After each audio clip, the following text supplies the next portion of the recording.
যারা বিজয় হতে পারেননি, আমাদের একটি থিম ছিল যেটা আমরা ডাকসু থেকে বলে আসছি, যারা এই জুলাই আন্দোলনের সাথে সম্পৃক্ত ছিল, জুলাই যোদ্ধা ছিল, তারা যেখানেই থাকুক না কেন তাদের মধ্য থেকে যে জিতবে আসলে সবাই জিতে যাবে।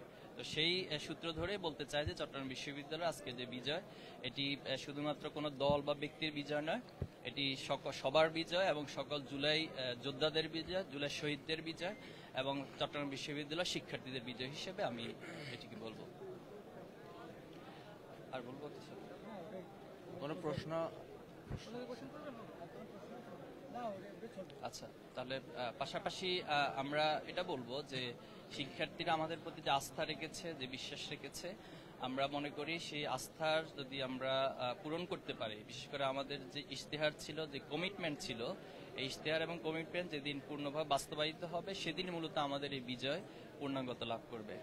আর পাশাপাশি যারা বিগত সময়ে আমাদের বিরোধিতা করেছেন অথবা এই নির্বাচনে কিছু বিষয় একটু বিক্ষিপ্ত বিচ্ছিন্ন ঘটনা ঘটেছে, আমরা সবটুকুই ভুলে যাচ্ছি এবং কারোর প্রতি আমাদের কোনো অনুযোগ নেই, অভিযোগ নেই।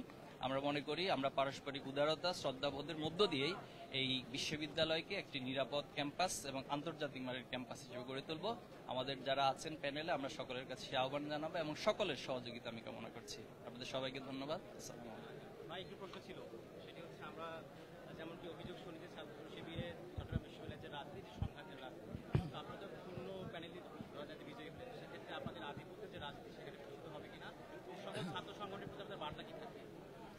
দেখুন, কোন একটি সূত্রকে ধরে অথবা অ্যালিগেশনকে ধরে সেটার তথ্য প্রমাণ সবকিছুর প্রয়োজন হয়। তো শুধুমাত্র হাইপোথেটিক্যাল কোনো বিষয়কে এভাবে অভিযোগ না দিয়ে আমি অনুরোধ করব, আপনাদের যদি এ ধরনের কোনো বিষয় অভিযোগ থাকে সেটা আপনারা ফৌজদারি আইন হিসেবে সেটাকে আপনারা অভিযোগ দিবেন এবং সেটার বিষয় ব্যবস্থা নেবেন।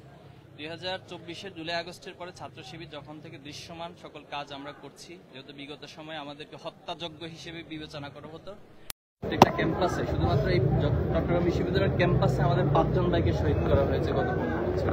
তার আগে করা হয়েছে 5 জন, 10 জন ভাইকে জীবন দিতে হয়েছে। সারা দেশে আমাদের 234 জন ভাইকে জীবন দিতে হয়েছে। তো সবকিছু মিলে 2024-এর কার্যক্রমগুলো আপনারা দেখছেন, সাধারণ শিক্ষার্থীরা দেখছে, সবাই দেখছে, এবং কোনো বিশ্ববিদ্যালয়ে আমাদের দ্বারা কোনো সংঘাত সংঘর্ষ হয়েছে এটি ন্যূনতম আপনি প্রমাণ দিতে পারবেন না। সেটা আমি দায়িত্ব নিয়ে বলছি। পাশাপাশি শিক্ষার্থীরা আমাদের উপর আস্থা রাখছে যে ছাত্র শিবিরের যে প্যানেল অথবা আমাদের যে নেতৃত্ব, এর মধ্য দিয়ে তারা নিরাপদ বোধ করে এবং এর মধ্যে একটি নিরাপদ ক্যাম্পাস গড়ে উঠবে এবং সেভাবে আমরা কাজ করে যাচ্ছি, সামনেও কাজ করে যাবো ইনশাআল্লাহ।